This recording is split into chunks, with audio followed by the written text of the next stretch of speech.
Cristina estuvo presentando este libro, Sinceramente, en distintos puntos de la Argentina.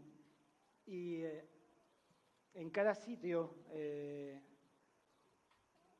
a los que íbamos, formalmente se trataba de una presentación de un libro, pero nunca se parecía a una presentación de un libro, ni siquiera se parecía a un acto político. Era algo más parecido a un concierto de los Rolling Stones, razón por la cual yo, medio en broma, medio en serio... O del Indio Solari, Che Nacional, Solari. Vamos.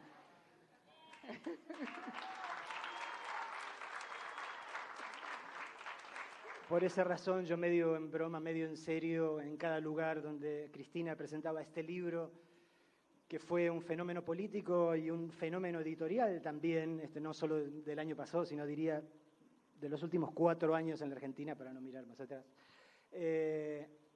Y en cada lugar donde lo presentábamos, yo siempre decía, hoy toca Cristina en Santiago del Estero, en Rosario, y creo, a juzgar por todos ustedes que están aquí, a juzgar por la gente que vi afuera también en esta feria, creo que corresponde conservar la tradición y decir, hoy toca Cristina en La Habana, Cuba.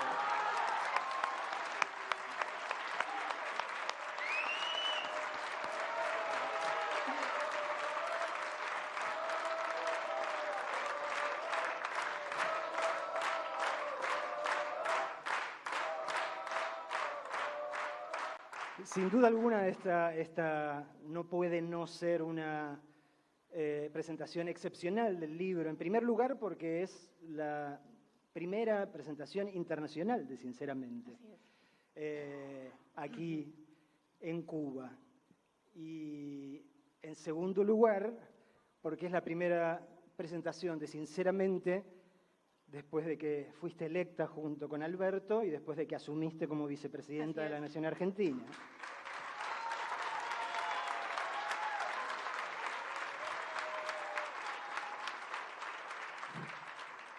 Siento que debería tratarte de usted ahora, pero no me va a salir, ¿no? Puede sonar, a alguien le puede sonar raro el hecho de que presentemos un libro tan esencialmente argentino aquí en Cuba, pero en realidad, por muchas razones, no tiene nada de raro.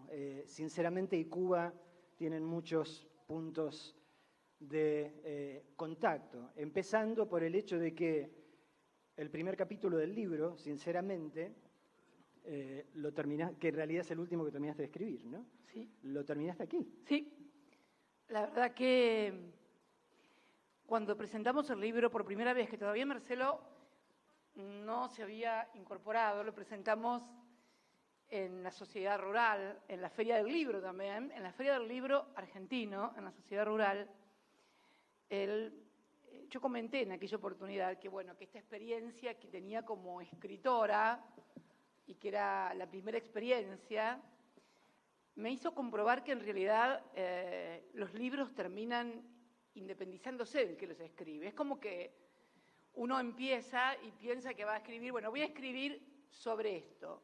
La idea no era escribir un libro autobiográfico, para nada, para eso lo voy a hacer más adelante. Falta todavía para la geografía. Pero sí quería contar lo que había pasado, no solamente a mí, sino a mi país y a los argentinos, después de aquel 9 de diciembre, casi mágico, 9 de diciembre del 2015, el último día donde nos despedimos con esa Plaza de Mayo reventando, por así decirlo, de amor y de gratitud recíprocas. Y realmente el primer capítulo no era Sinceramente. El primer capítulo era después de ser calabaza, después de convertirme en calabaza. Porque precisamente la idea era partir de ese 9 de diciembre, pero entre que lo empecé a escribir y finalmente la presentación, pasaron cosas, para parafrasear algún otro argentino que ocupara la primera magistratura de mi país. Pasaron cosas, tal vez terribles para todos los argentinos, pero también terribles para mi vida. Y entonces, por eso, el primer capítulo ya no fue, después de convertirme en calabaza, sino que fue sinceramente, y comienzo diciendo que acabo de terminar el último capítulo, porque el último capítulo del libro era la relación de los medios, la política, la creación de subjetividad en las sociedades contemporáneas y cómo esto había impactado en la Argentina, etcétera, etcétera, etcétera.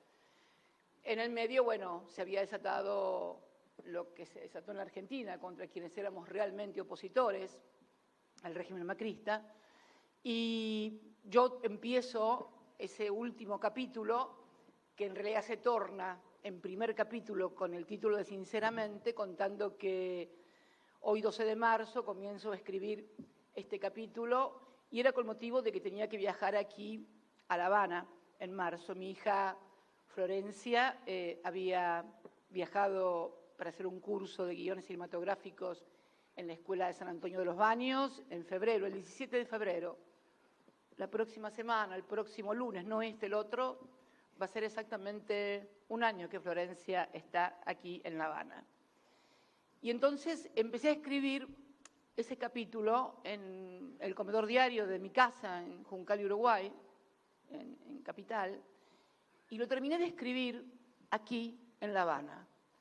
El primer capítulo del Sinceramente, la mayor parte la escribí aquí en La Habana. Aquí conté lo de la carta de San Martín que me había regalado el presidente Vladimir Putin y que después alguna persona lo quiso convertir en un delito, y cuento lo que fue la persecución, que el lawfare, que hoy está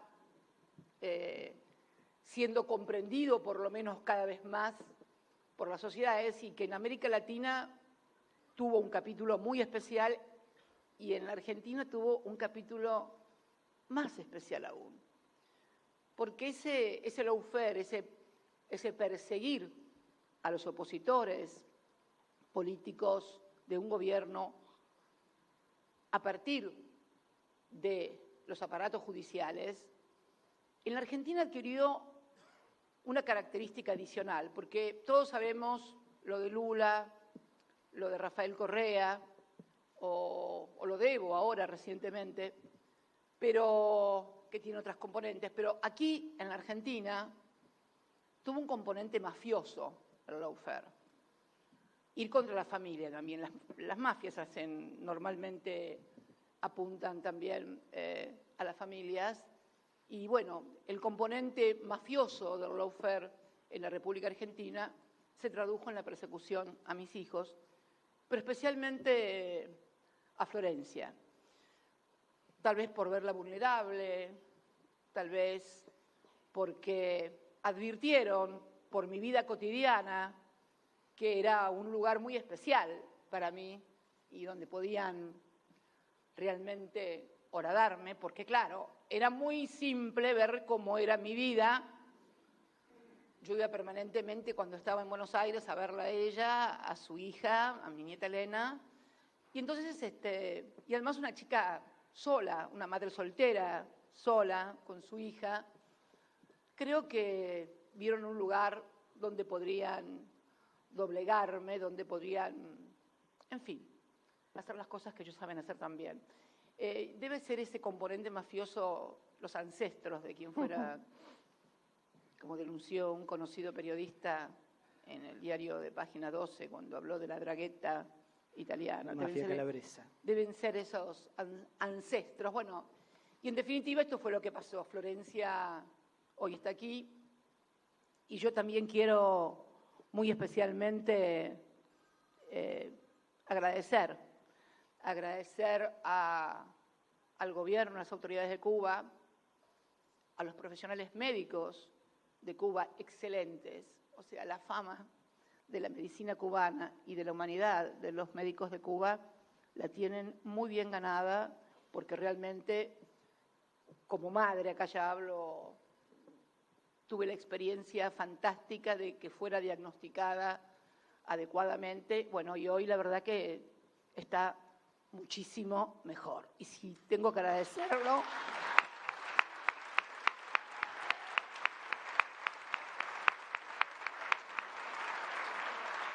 Tengo que agradecerlo, bueno, y decirlo, Florencia está mucho mejor, afortunadamente. Así que, bueno, nada, ese es el primer capítulo de Sinceramente, y en Cuba. Aquí me acuerdo todavía porque yo le dictaba a Mariano y Mariano lo pasaba, un calor. Un calor, no tanto como en julio y agosto. ¿Cómo viven en julio y agosto, digo yo? ¿Me pueden explicar? Yo cuando estuve en julio y agosto no sabía dónde meterme. En todos lados que estaba había calor, era muy fuerte, pero bueno, nada. Sé que si ustedes van al sur no la van a pasar bien, en Patagonia, por ejemplo, pero casi debería decirles que se dieran una vuelta. Para compensar. Para compensar, sí. Vos hablabas de esta herramienta política perversa que fue lo que llamamos lawfare, y creo que estaría bueno detenerse en eso porque son políticas sistémicas de parte del poder que siempre está rondando América Latina, ¿no? En los 70 la herramienta fue el instrumento militar, claramente. Después, cuando las dictaduras militares se cayeron y volvieron los gobiernos democráticos, ahí emplearon el recurso de endeudarnos, de generar deuda locamente, de tal manera que tuviésemos que depender otra vez de la voluntad política de los países y los organismos que nos prestaban dinero. Cuando conseguimos solucionar estos problemas a comienzos de este siglo, tuvieron que cambiar de mecanismo porque claramente los militares ya no les servían, y ahí apelaron básicamente a nuestros poderes judiciales, ¿no?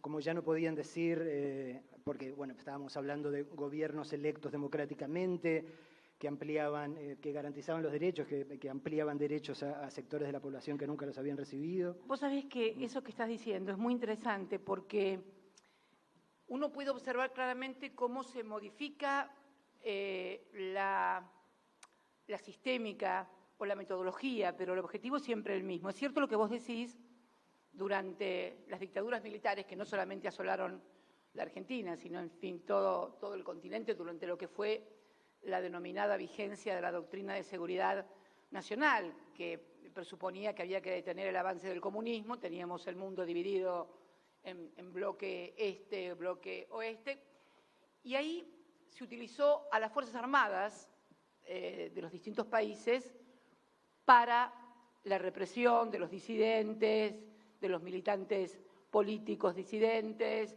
de los gobiernos populares. Esto fue un método de la dictadura. Y apelaron a una figura que fue presentada inclusive por Argentina y que luego fue tomada y receptada por Naciones Unidas, que fue la desaparición física de los militantes, ¿no? La figura del desaparecido. Ya no eran los presos que se caracterizaban, sino que fue la figura de la desaparición. Y yo digo, ¿por qué esa figura? Y eso se cambió a partir de esta nueva etapa en el lawfare. ¿Y cómo fue? En aquel momento desaparecían a los dirigentes, a los militantes, porque no había forma de doblegarlos, no había forma de convencerlos de lo que se estaba haciendo era la política correcta, fundamentalmente lo que fue el periodo neoliberal que se inició, por ejemplo, en la Argentina después de la dictadura del 24 de marzo del 76. Era impensable que uno pudiera convencer a dirigentes, a militantes, a fuerzas políticas de abjurar de lo que pensaban o de lo que creían, y entonces el único método que se encontró fue, discúlpeme, estoy horrible con la voz, fue la desaparición.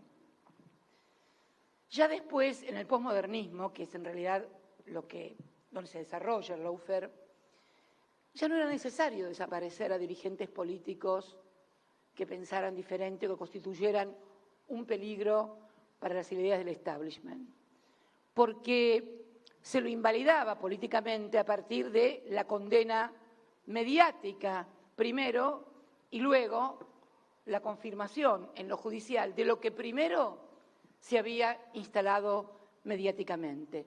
Esto de no hay gobierno que aguante 4 tapas de un diario muy importante de mi país, que no le voy a decir para no darle prensa. En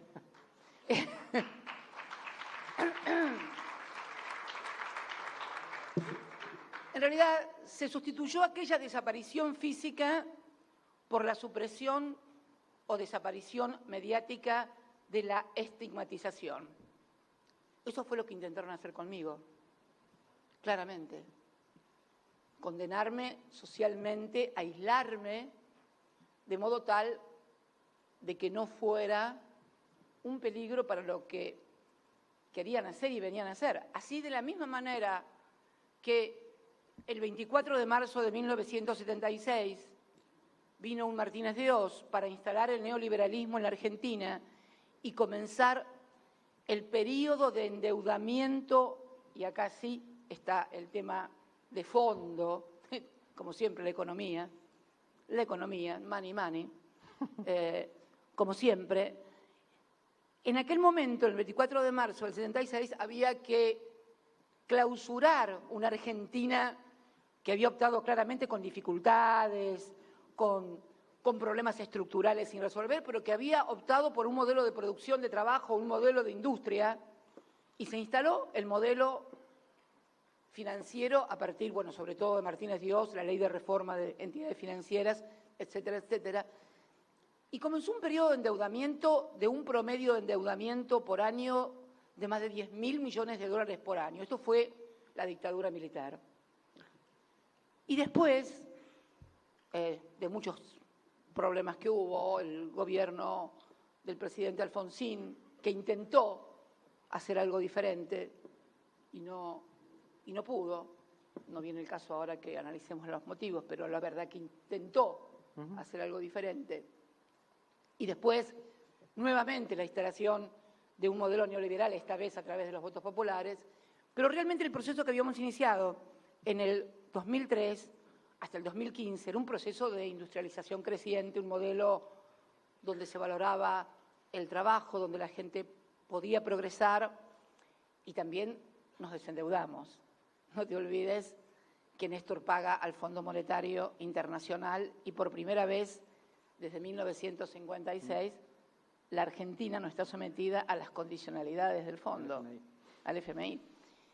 Y vino entonces, después del 10 de diciembre del 2015, el modelo nuevamente de endeudamiento. Fíjate vos que hasta ese momento los argentinos sabíamos que el periodo más terrible de endeudamiento había sido el de la dictadura, ¿no? Como te decía recién, más de 10.000 millones de dólares por año promedio. Bueno, estos 4 años del macrismo, el promedio fue de 30.000 millones de dólares por año aproximadamente. O sea, 3 veces, estos son datos que inclusive van a ser publicados ahora, hay un trabajo del doctor Eduardo Basualdo que lo está publicando, muy interesante, donde analiza todo esto.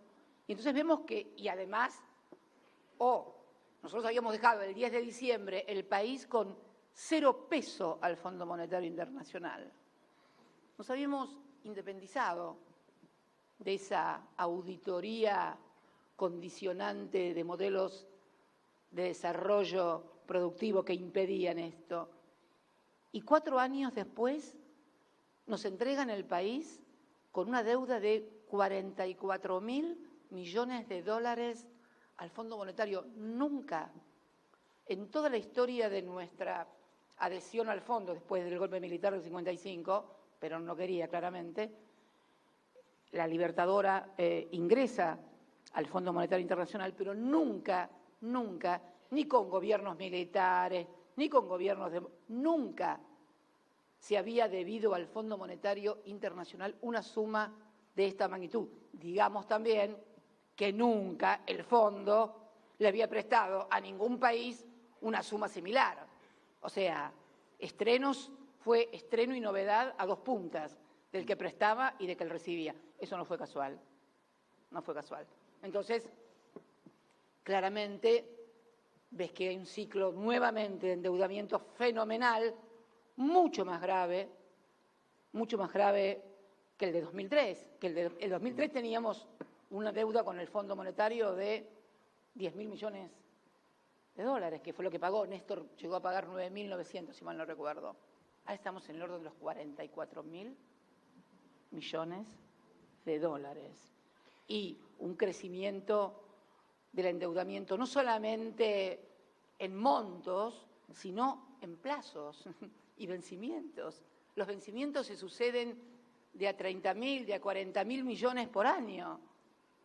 No hay país que pueda sostener ese nivel de pago. Entonces, cuando te prestan y te comprometes a devolver en un plazo que cualquiera que tenga una mínima idea de la economía saben que no vas a cumplir, estamos, me parece, ante un plan más que de endeudamiento, de subordinación definitiva del país a intereses que no son los nuestros, claramente.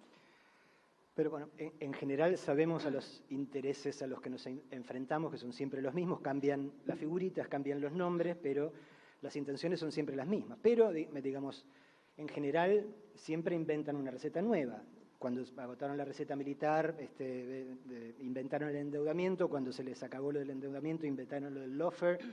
Y ahora estamos endeudados otra vez. Hay un refrán en inglés que dice algo así como: si me engañás una vez, deberías sentir vergüenza. Ahora, si me engañás 2 veces, el que debería sentir vergüenza soy yo, ¿no? Porque me dejé engañar 2 veces. ¿Cómo es posible que hayamos caído nuevamente en la trampa del endeudamiento? Bueno, yo creo que esto es lo que me parece que debería ser un punto de inflexión en la historia del endeudamiento en la República Argentina. Pienso que deberíamos, en principio, investigar. Creo que no se puede, independientemente de la reestructuración de la deuda. Yo ya lo dije en otras oportunidades, esto inclusive, no es nuevo. Pero claro, esto por ahí, dicho en campaña, parecía algo así como algo de campaña, pero muchas gracias, querido. Pero creo que sí, porque además el no haber investigado la otra vez fue lo que permitió que se hiciera nuevamente lo mismo y con los mismos personajes. Por ejemplo, Sturzenegger, que fuera presidente del Banco Central durante la época del megacanje, el blindaje, o estaba ahí en el equipo de Cavallo cuando se endeudó en más de 40.000 millones de dólares cuando el megacanje y el blindaje. Bueno, vino por segunda vez y volvió a hacer lo mismo, pero es natural. Si lo hizo una vez y no le pasó nada, es más, lo hizo una vez y lo premiaron, el próximo gobierno lo pone de presidente, nada más ni nada menos que del Banco Central, hubo impunidad.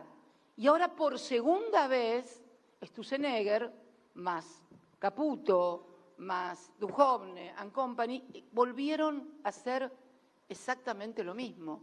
Entonces yo digo, si nosotros no hacemos nada, si los argentinos y las argentinas mansamente dejan que todo sea igual, ¿no sería extraño que en un periodo más, 4 años más, 8 años más, cuando la gente piensa que las cosas si no mejoraron y en bueno, entonces vuelve otra vez Sturzenegger al país? Hoy está dando clases en una universidad americana, cómodamente, mientras los argentinos nos debatimos en situaciones económicas, sociales, terribles. Entonces yo creo que hay que poner un punto nunca más. De la misma manera que el presidente Alfonsín hizo el nunca más de lo que fue la historia de las dictaduras militares, de la represión, y realmente dio origen ahí a un periodo de recuperación democrática en el cual las Fuerzas Armadas o los sistemas militares ya no pudieron entorpecer en la vida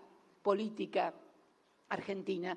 Creo que también tiene que haber un punto de inflexión, un nunca más, a través de una comisión, no sé si del Parlamento, pero no solamente del Parlamento, donde hay compromisos políticos. Debiera también ser algo integrado por personalidades de la sociedad, como fue Nunca Más, presidido, por ejemplo, por Ernesto Sábato en aquel momento, ¿no? Me parece que no se puede, porque ahora estoy leyendo que Cristalina, la nueva directora del Fondo Monetario, separó a Lipton, ¿no? Que era el número 2, que tuvo la responsabilidad terrible de ese préstamo ilegal, si se quiere, porque se advirtió que con ese préstamo lo que estaban haciendo era entrar los dólares para poder sacarlos. Esto está prohibido por el Estatuto del Fondo Monetario Internacional. Está prohibido. Dieron un préstamo, no solamente el más importante de la historia, sino que lo hicieron violando el Estatuto del Fondo Monetario Internacional. Yo me pregunto entonces, ahora cuando por ahí escucho que se dice, no se puede hacer una quita al capital del Fondo Monetario Internacional porque su estatuto prohíbe hacer quitas. Pero, perdón, ¿cómo que el estatuto del Fondo Monetario Internacional prohíbe hacer quitas? También prohíbe que se den préstamos para la cuestión cambiaria y permitir fugar el dinero con el está prohibido también. ¿Y por qué entonces vamos a hacer valer una prohibición y la otra no? Y no estoy hablando de cuestiones ideológicas, estoy hablando de la ley, estoy hablando de la buena fe y estoy hablando de que quiero que me apliquen el estatuto del fondo entero, del primero hasta el último artículo. No me elijas que el capítulo que me vas a aplicar, que me vas a aplicar el capítulo que me dice que no puedes hacer quita, pero no te aplicás el capítulo que te dice que vos no me podías prestar para que fugaran la plata como la fugaron. Entonces creo que hay que discutir y creo que, bueno, que es una cosa que debe participar el conjunto de la sociedad. Estas cosas ya no pueden quedar en manos solamente de 3 o 4 personas. Me parece que las soluciones tienen que ser expuestas ante la sociedad y ser revalidadas porque es la sociedad la que la va a pagar. No la pagan los funcionarios, ni el presidente, ni la vicepresidenta, ni el ministerio, ni el ministro de Economía. La van a pagar los 44, 45 millones hoy tal vez de argentinos y argentinas. Entonces, creo que todos tenemos que tener buena fe y todos tenemos que estar de acuerdo en que se apliquen las normas. Las normas deben ser respetadas, pero todos deben respetar las normas. El acreedor y el deudor. El deudor las va a respetar si el acreedor también respeta las normas y por lo menos debería establecer una quita sustancial porque se hizo un préstamo por afuera de la historia del Fondo Monetario Internacional comprometiendo el 60% de la capacidad prestable del organismo multilateral y por otro lado se hizo violando las obligaciones que tiene el propio Fondo Monetario Internacional. Entonces, me parece que hay que mirar todo, ¿no? Yo me preguntaba si la mayoría de ellos que tienen una experiencia histórica tan diferente entenderían este pequeño detalle, porque uno dice endeudamiento. Ok, todos o muchos cuando necesitamos desarrollarnos en alguna cosa y no nos alcanza lo que tenemos en el bolsillo, decimos, bueno, necesito hacer una represa, no me alcanza de lo que tengo, entonces voy a un organismo internacional, me presta un X dinero en X condiciones, yo hago la represa y después voy pagando y acá está el producto, lo que generé con lo que pedí prestado. Acá de lo que estamos hablando es de esas cifras en decenas de millones de dólares de endeudamiento que entraron a la Argentina y así como entraron a la Argentina se fueron por una ventana. Vos sabés que eso es muy interesante, también es cierto que eso que muchas veces es medio árido, pero es lo que dice Marcelo, no es un préstamo que para hacer represas o para hacer una infraestructura de puentes, de carreteras, o por ejemplo como te dan los organismos multilaterales tipo BID o Banco Mundial que te dan para programas, para obras de infraestructura. No es que lo usamos y no lo queremos pagar. No. Este organismo multilateral, el Fondo Monetario, presta precisamente para dar estabilidad a los países, pero acá se prestó para que se fugara el dinero, o sea, el dinero entró y se fue. Y hay otro mecanismo, inclusive que todo el mundo, esto se le dice normalmente carry trade, ¿no? Entran dólares, se pagaba una tasa formidable en pesos, que llegó a estar en el 80%, o sea, yo venía de afuera, depositaba los dólares en la Argentina, lo convertía en pesos, esos pesos los ponía en Levax, y entonces esto me daba un interés formidable, intereses que no paga en ninguna parte del mundo, y yo después compraba con esos intereses de nuevo los dólares, que los mantenían a un determinado precio para poder comprarlos, y me iba del país con una ganancia en dólares monumental. Pero no solamente este fue el mecanismo. Vos sabés que yo creo que hubo otro mecanismo. Esto era empleado fundamentalmente por los fondos de inversión extranjeros que hacían este tipo, pero también por nacionales. Pero está también el tema de las tarifas, porque con los pesos que le sacaron de los bolsillos a los argentinos, con las facturas monumentales, hubo aumentos de la luz y del gas del orden del 3.500, 2.500%. Bueno, nos cansamos, los argentinos, nos cansamos y nos indignamos de escuchar pymes, comercios, familias, clubes de barrio, que no podían seguir adelante porque eran tarifas astronómicas, gente que pasó de pagar una factura de 100.000 pesos o 200.000 pesos, una pyme, a 2 millones, 3 millones de pesos, bueno, cosas impagables. Esos pesos que le sacaron a los argentinos del bolsillo, a las pymes, a los clubes de barrio, a los comercios, a las casas, a las familias, también las empresas, después, ese dinero querían dólares, compraban dólares y se lo llevaban también al exterior. O sea que la fuga fue por varios agujeritos, por decir, agujerones, digamos, ¿no? Por un lado, el mundo estrictamente financiero, de la especulación financiera, del carry trade, y por otra parte también este tema de las tarifas convertidas en pesos y luego en dólares para llevarlos afuera. Entonces, creo que el Banco Central, fundamentalmente quienes tienen estos datos son el Banco Central de la República Argentina, que debiera dar un informe a los argentinos de cómo fue el endeudamiento, cómo fue el proceso y quiénes fueron los responsables. Me parece que es una deuda que la democracia tiene también ya en esta oportunidad. De la misma manera que Alfonsín entendió que había una deuda de la democracia de decirle a los argentinos que había pasado en materia de derechos humanos, con las terribles secuencias y secuelas de la dictadura, me parece que también hay una deuda de decirle a los argentinos cómo fue este nuevo proceso de endeudamiento. Creo que es algo que hace también a la moral y a la razón de un gobierno, claro, ¿no? Vos mencionabas el hecho de que Sturzenegger estaba dando clases en los Estados Unidos. Lo que pasa es que esa es una especie de know-how que obviamente cotiza mucho, porque básicamente lo que venden estos señores lo que saben hacer es cómo exprimir sociedades con siempre las mismas recetas, ¿no? Hay un artículo que sé que te va a interesar, que sale mañana en El cohete a la luna, que escribió Félix Herrero y que hila la figura de Raúl Scalabrini Ortiz, que fue un periodista y ensayista argentino maravilloso, y llega hasta Naomi Klein, la autora de La doctrina del shock, y donde explica cómo las crisis, muchas veces de origen internacional que hay, son las circunstancias que aprovechan estos sujetos para aparecer como médicos y decir, nosotros tenemos la solución, somos los que sabemos cuáles son las medidas que hay que tomar en esta crisis, y lo que hacen es matar al enfermo, básicamente. Vos sabés que Máximo decía el otro día cuando hablaba en el mensaje, ¿no?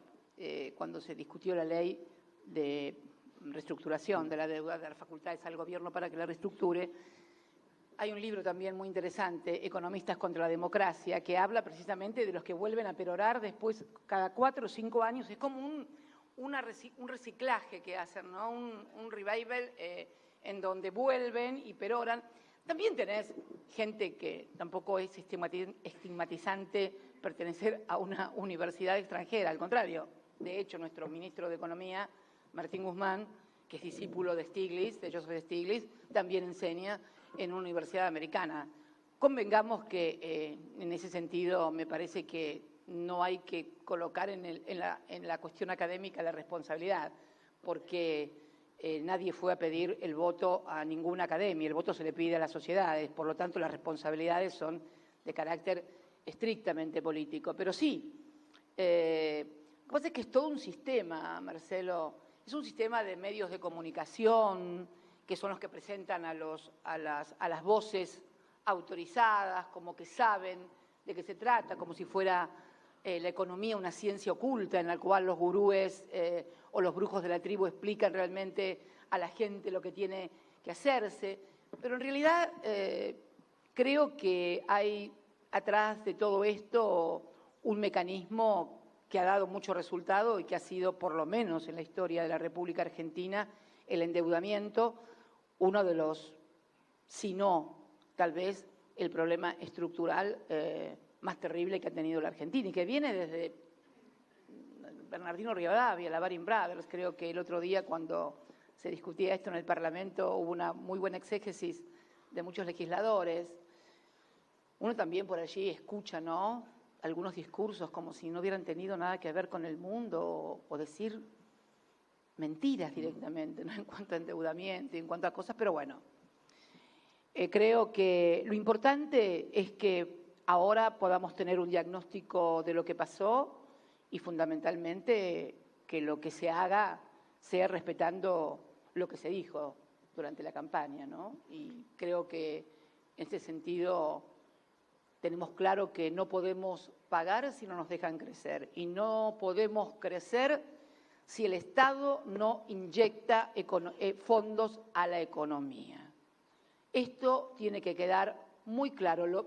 No se sale de una recesión restringiendo la inversión del Estado. Porque en una recesión el único que puede llegar a invertir es el Estado. Nadie, ningún empresario va a ir a invertir en una economía en recesión, donde no hay consumo. O sea, el Estado. En realidad, si uno mira la historia de la economía argentina, siempre el principal inversor ha sido el Estado. Siempre. Aún en épocas de crecimiento, si uno compara el grado de inversión pública con el privado, siempre tuvo el Estado una gran importancia. Pero además no es una cuestión que nosotros hayamos inventado. Ya en los años 30, Roosevelt salió de la recesión, de la Gran Depresión americana, con una inversión, por ejemplo, pública muy grande. Entonces, creo que lo primero que tenemos que hacer para poder pagar es salir de la recesión. Si hay recesión, nadie va a pagar ni medio centavo.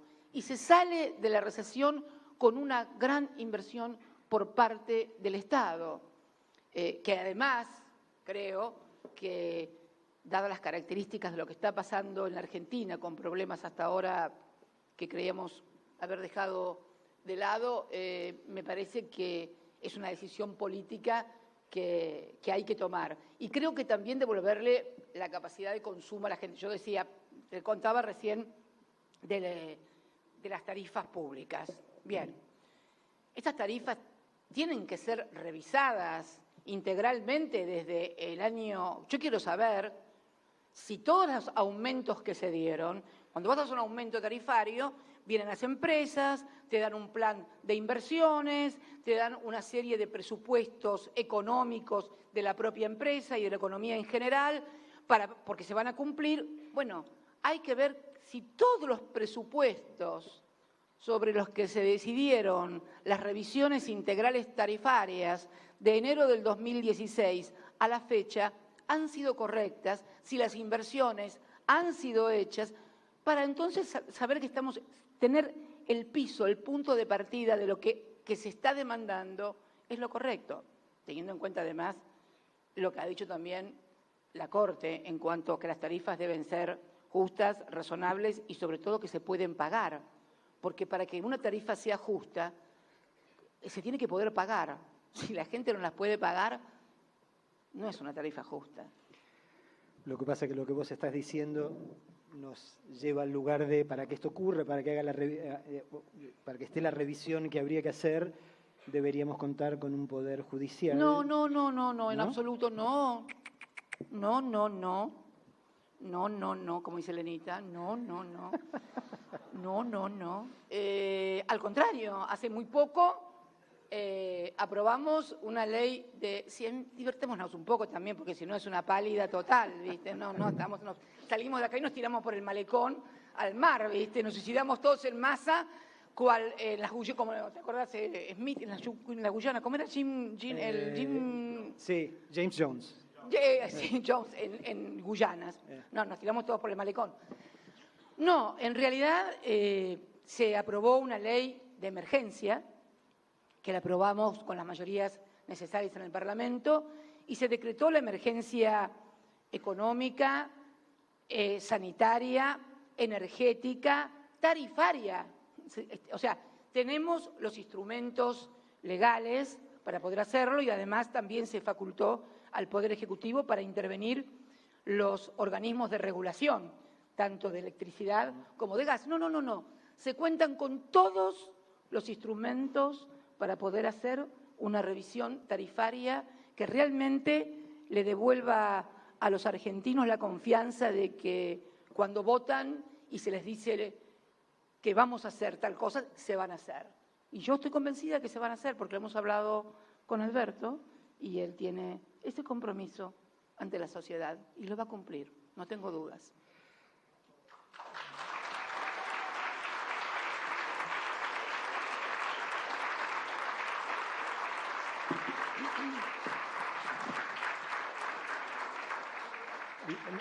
Nosotros estamos viviendo ahora el drama del endeudamiento, digo, porque nos está asfixiando, pero está claro que es una herramienta sistémica, que no somos el único en padecerlo, que es, digamos, un arma económica que los poderosos del mundo utilizan para tratar de sacarla. Pero fíjate una cosa, Marcelo, que la Argentina ha tenido una historia diferente a la de Brasil en ese aspecto.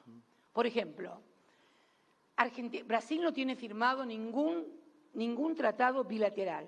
Por ejemplo, donde los que te obligan los TBI, los tratados bilaterales internacionales, que te obligan a que vos, ante un conflicto entre el país con el cual firmaste el tratado, si tenés un conflicto con ese país, no lo dirimís en la legislación de tu país, sino que tenés que ir a un tribunal internacional como es el CIADI. Brasil eso no lo tiene firmado. No lo firmó ni la dictadura, ni los gobiernos neoliberales, ni el gobierno de Lula, ni el gobierno de Dilma. Nosotros sí, ya los recibimos todos. Tenemos una serie de, no sé, debe ser algo así como 30 o más de 40 tratados bilaterales en los cuales renunciás a la jurisdicción argentina y vas a una jurisdicción extranjera, en este caso el CIADI, donde siempre perdés los juicios además. No ganás ninguno, porque obviamente las multinacionales, que son las que te llevan ahí, bueno, es como que vayas a Nueva York a litigar. Además, te digo, tenemos experiencia de litigar en Nueva York. Sí. Tenemos experiencia de litigar en Nueva York. Entonces, me parece que esta ficción de la justicia internacional, que es la ficción de la justicia de los poderosos nada más, me parece que es una cosa. Pero claro, el país se sometió voluntariamente a eso, ojo, porque Brasil no lo hizo. Y vos me preguntarás, ¿y por qué no los denunciamos? Porque estuvimos 12 años y medio en el gobierno, y porque aunque vos lo denuncies, se reconducen y tenés 30 o 40 años más de seguir con el tratado bilateral, aunque lo podés denunciar, pero recién comienza a tener efecto esa denuncia dentro de 30 o 40 años. O sea, dentro de 30 o 40 años estaremos todos muertos, como diría Keynes. Y además, mientras tanto, te revientan porque renunciaste al tratado bilateral, entonces te revientan durante los 30, 40 años, igual si no lo hubieras aceptado o si lo hubieras rechazado. Es muy perverso todo. Es un mecanismo, por momentos podríamos definirlo como casi demoníaco, pero también es cierto que voluntariamente hubo dirigencias y etapas de nuestro país que se sometieron a esos mecanismos. Brasil, por cierto, por lo menos hasta Dilma no lo tenía, por ejemplo. Pero ¿no hay algo que podamos hacer en el contexto de la política internacional, por lo menos del bloque latinoamericano, para no ser tan indefensos individualmente? Bueno, yo creo que se pueden hacer eso, por eso requiere una política exterior también definida. Bueno, de hecho, a ver, nosotros en el año 2014 o 2015, no me acuerdo cuándo fue la resolución de Naciones Unidas, nosotros batallamos mucho con una reglamentación universal a través de Naciones Unidas para poder fijar 9 principios básicos de renegociación de la deuda externa. Nuestro querido Héctor Timerman, que fuera mi canciller, nuestro canciller, hasta el 9 de diciembre, junto a Axel Kicillof, en ese momento era nuestro ministro de Economía, pero sobre todo Héctor. Héctor recorrió el mundo buscando los votos necesarios para aprobar en una asamblea esa resolución donde se fijaran los 9 principios básicos de renegociación de las deudas soberanas. Lo trabajamos inclusive con Martín Guzmán, que estaba, por supuesto, en Nueva York, porque él daba clases en Columbia. Martín también participó activamente en la redacción de esos 9 principios y en toda la tarea que era de charlas, de convencer a la gente. También nos ayudó mucho, no me puedo acordar el nombre, pero ese año le tocó a al representante de Bolivia, de la Bolivia de Evo Morales, ser el presidente de la Asamblea, y él nos ayudó mucho también. No, perdón, él era el presidente del Grupo de los 77. Él era del Grupo de los 77, más China, y bueno, y realmente eso nos permitió lograr que en una asamblea del 16 de septiembre, creo que fue la del 2014, si mal no recuerdo, aprobar con solamente 6 votos en contra, únicamente 6 votos en contra. Logramos, sí, ya sabemos quiénes fueron, no los vamos a nombrar ya. ¿Para qué? Ya tenemos bastante amigos como para reclamar más amigos todavía. Creo que sí, fueron solamente 6 votos en contra, tuvimos muchas abstenciones porque logramos de que por lo menos parte de la Unión Europea no votara en contra, pero se abstuvo. Pero lo cierto es que fue un hecho impresionante que logramos que se aplicara esta resolución, ¿no?, en la cual se votó, y era el punto de partida para llegar a una convención internacional de adhesión de deuda soberana, donde muchos países estaban muy interesados. Bueno, todo eso, por supuesto, cuando cambió el gobierno y obviamente su política exterior fue dejado totalmente de lado, pero se hizo mucha política exterior. Además, a ver, trabajamos mucho con la CELAC, trabajamos con la UNASUR, trabajamos con el Mercosur, había instituciones regionales potentes en lo político, tal vez, yo lo digo también en el libro. Logramos mucha integración política, muchísima. Resolvimos crisis importantes como la de la media luna, me acuerdo de Evo cuando fue el intento de secesión con la declaración de la moneda, era Michelle Bachelet la presidenta de Chile. Resolvimos también el intento de golpe de Rafael Correa, del golpe policial también. Tuvimos una actuación en términos de política democrática, la verdad que me llena de orgullo esa etapa de nuestra política exterior y de la política exterior de la región. Pero esa integración política no tuvo una traducción en la integración económica. No logramos generar un mercado común donde comerciar nuestros productos entre nosotros mismos. Y por ahí te encontrabas, yo me enojé una vez con Hugo porque me enteré que estaba comprándole arroz, creo que no sé, a los yanquis. Primero que la pasás hablando contra Bush y le vas y le compras arroz. No sé, me acuerdo que una charla con él, esas charlas que teníamos con Hugo, tan querido Hugo Chávez realmente. No logramos hacer esto, no logramos tener un mercado económico integral donde nos compráramos a nosotros mismos y nos fortaleciéramos nosotros mismos. Nos faltó eso. Por ejemplo, compra de radares, Argentina produce radares de frontera, en fin. Sí tuvimos otros, por ejemplo, nosotros compramos aviones a Embraer. Me acuerdo que esto nos valió una denuncia. Claro, cuando compramos una flota para aerolíneas argentinas, Embraer fue en un momento líder en el segmento de venta mundial de aviones comerciales de mediano porte, de hasta 100 pasajeros. Tenía el 52% del mercado global. Por supuesto, se había convertido en una gran competidora en ese segmento de producción de la Boeing. Bueno, me acuerdo que denunciaron que había habido coimas por la compra de aviones, absurdo, fue compra Estado-Estado, imposible. Bueno, pero había que tratar de perjudicar a Embraer porque le habíamos comprado. Nosotros éramos, Aerolíneas era clienta tradicional de Boeing, de los Boeing. Y por primera vez hicimos una compra muy importante para Embraer. Bueno, hoy hemos recuperado Aerolíneas Argentinas, pero Embraer fue comprada finalmente por la Boeing. Claro, Embraer ya no es más brasilera. ¿O ustedes que se creen que a Dilma le hicieron ese juicio para qué? Y primero para impedir que fuera Lula presidente, y segundo, a Lula lo metieron preso para que, ¿ves? Ahí tenés un caso de el fin inmediato del lawfare. Esto te lo quiero, hace como 2 presentaciones que te lo quiero plantear y nunca llegamos. Pero me parece que tiene que ver. Las dificultades que estamos hablando, que tienen que ver con la historia reciente y el presente de América Latina, son solo, creo yo, una parte de signos que hay en todo el mundo que tienen que ver con lo que aparece como una suerte de crisis de lo que entendemos por democracia, ¿no? Y como yo sé que vos sos de mirar el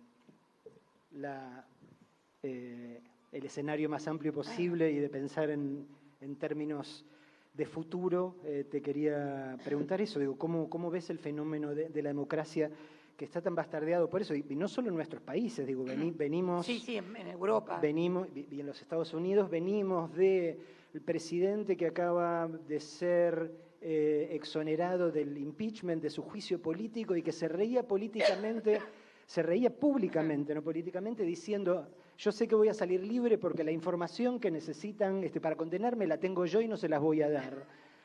Y después es inefable, su defensa, no, es increíble. Su defensa, sus defensores en el Senado dando esta explicación de que todo lo que hace un presidente debe ser considerado en pos del interés público, cuando no es cierto.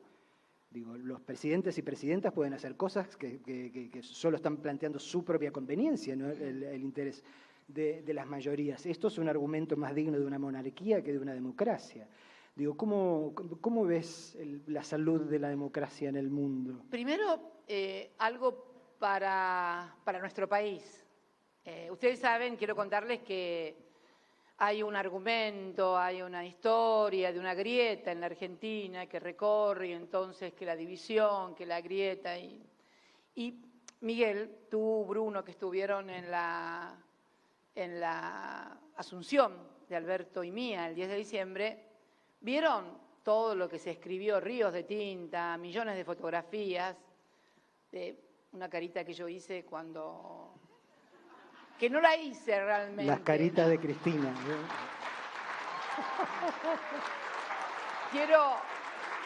Quiero contar, porque quiero contarle... Me pongo nerviosa, ¿eh? Quiero contar la historia verdadera.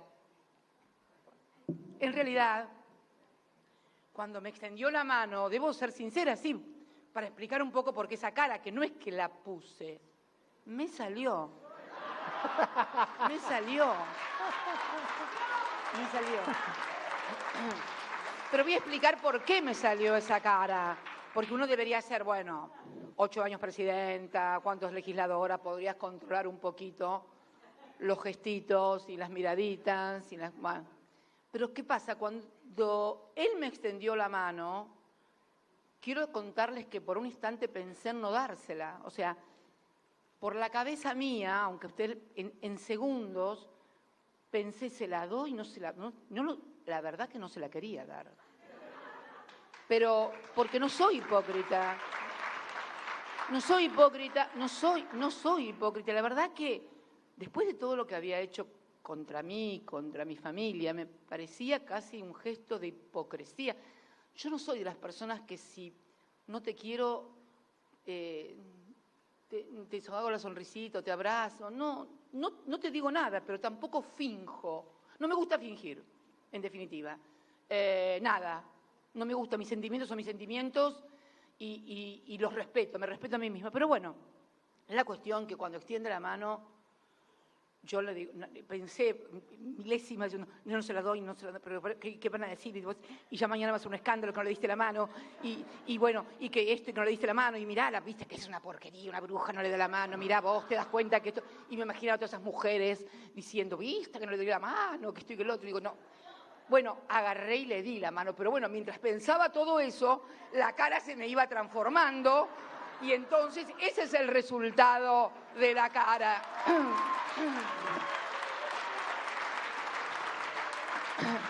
Ese es el resultado de la cara.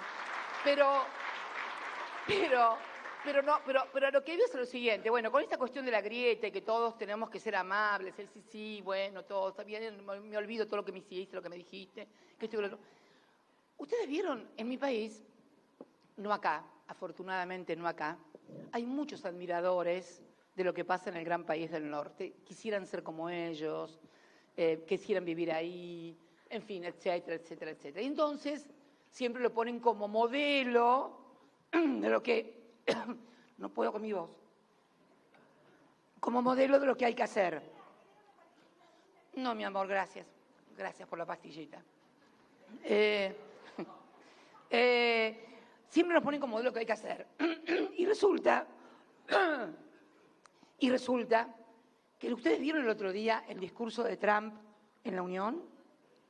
Estaba Nancy Pelosi, que es la líder del Partido Demócrata, que maneja la Cámara de Diputados, es de los demócratas, y el Senado de los republicanos. Bueno, la líder, la máxima líder de Nancy Pelosi, ¿qué hace Trump?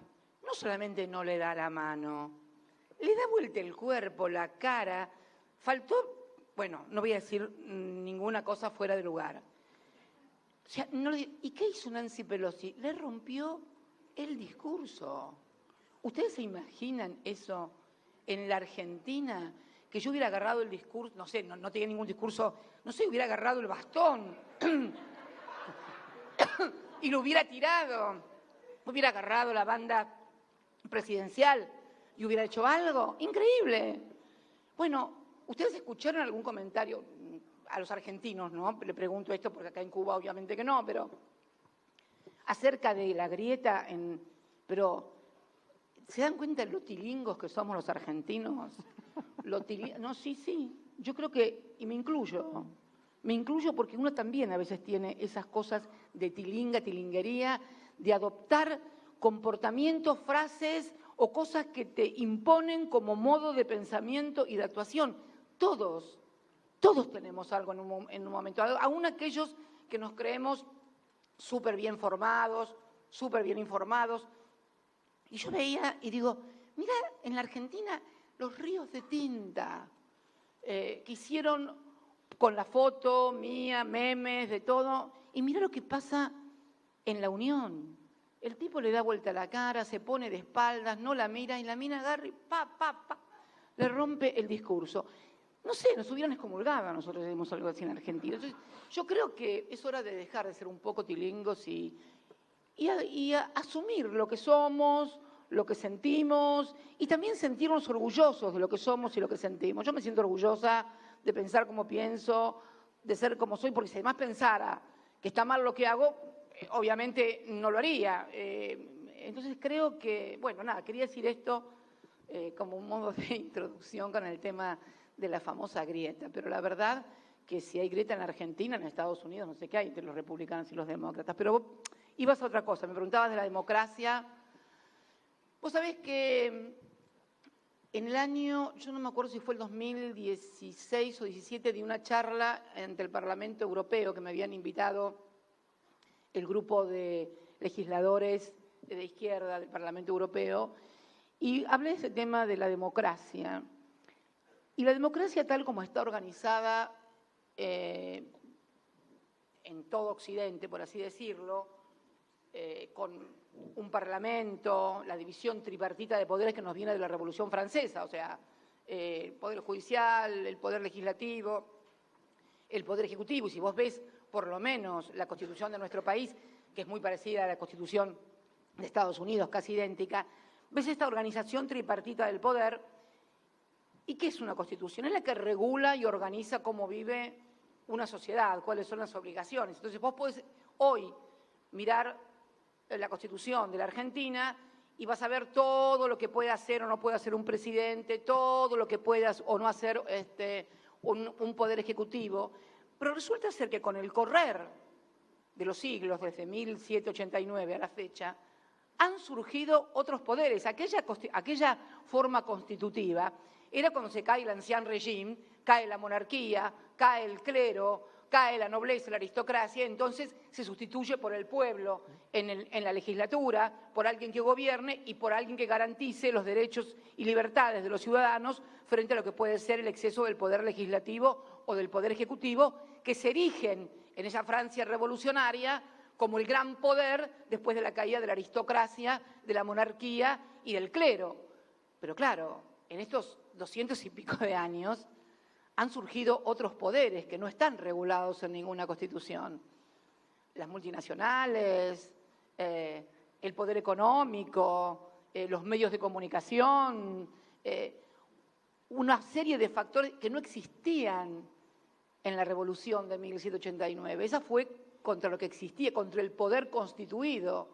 Entonces, por un lado, tenés en primer lugar una insuficiencia regulatoria para regular las relaciones económicas, sociales, en una sociedad, porque está todo súper regulado de lo que puede hacer un funcionario público, pero nada se dice respecto de lo que pueden, los poderes que tienen que ser regulados y controlados. Eso es lo que hace, y me parece que una de las cosas que va a haber que repensar es un modelo organizacional donde los verdaderos poderes tengan representación y también tengan regulación, en definitiva, ¿no? Me parece que eso es lo que está faltando en lo que hace a la forma democrática. Pero también es cierto que la gran disputa que se está dando hoy, también porque transcurrido, y mirad dónde lo voy a decir, en Cuba,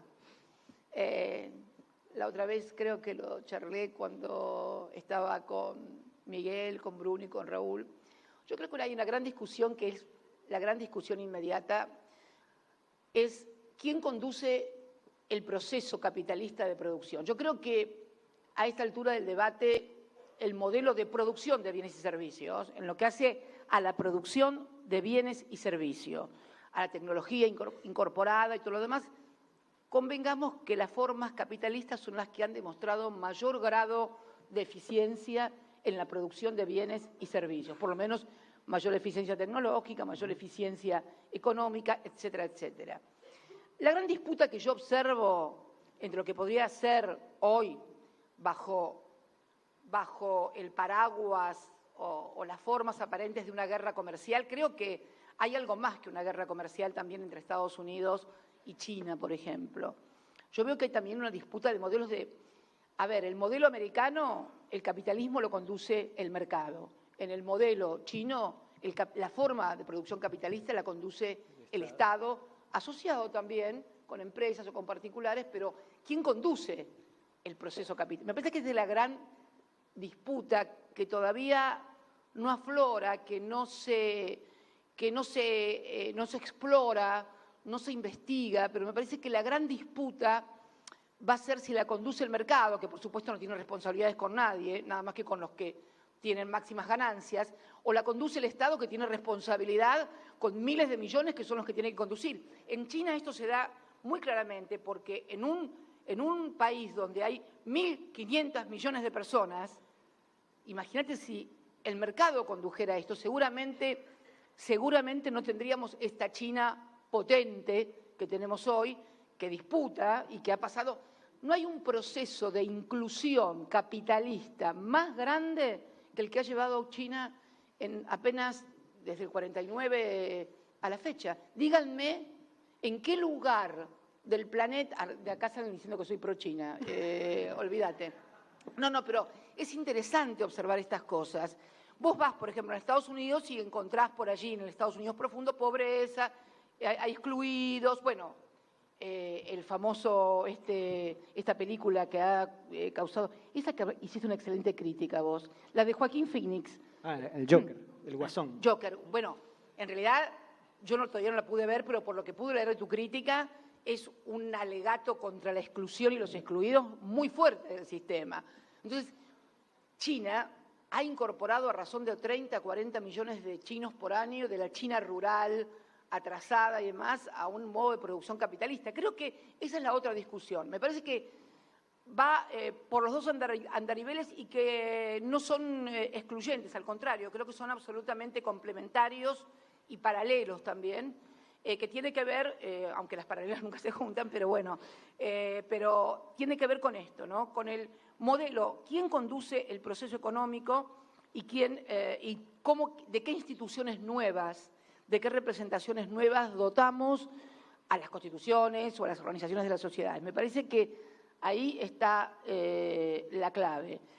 Que el mercado conduzca todo, bueno, nos conduce al desastre, y esto lo estamos viendo en todas partes, hasta el desastre climático, inclusive, si uno se pone. Así que yo creo que esta es la gran discusión que se viene, ¿no? Y que se está dando soterradamente bajo formas de guerras comerciales, pero creo que también hay eso, ¿no? Y si vos ves otro gran país como es la India, en donde no hay un sistema de conducción desde el Estado partidario de las características del de China, en fin, hay que mirar, hay que pensar, hay que repensar sin prejuicios, sin anteojeras, sin falsos conceptos, lo más abiertos posibles, porque lo cierto es que las cosas como están no están bien. Y si bien hemos dado saltos tecnológicos increíbles, de repente lo que te pasa ahora con esto del coronavirus y este temor a una peste bíblica, porque tiene rasgos bíblicos, nos hace repensar un poquito todo a todas y a todes, como decimos. A mí no me gusta el todo, yo digo todos y todas. Dijiste. El todos y todas es patente, Cristina, porque fui la que se reían inclusive cuando yo demandaba que me dijeran, hasta eso tuve que pelear, que me dijeran presidenta, mira vos, porque la verdad que no era una cosa del otro mundo, era que reconocieran mi sexo, mi género, en ejercicio de una función, es cierto, a las que nunca había accedido una mujer en la República Argentina. Pero hasta eso me disputaron. No, no es presidenta, es presidente, me decían, hasta que una señora, no muy amigablemente para conmigo, consultó a la Academia Real Española y se encontró con la sorpresa de que la Academia Real Española le dijo que era mucho más conveniente que me dijeran presidenta. Bueno, pero fíjense, finalmente la Real Academia Española nos dio la razón. Es vicepresidenta. Gracias, muchas gracias.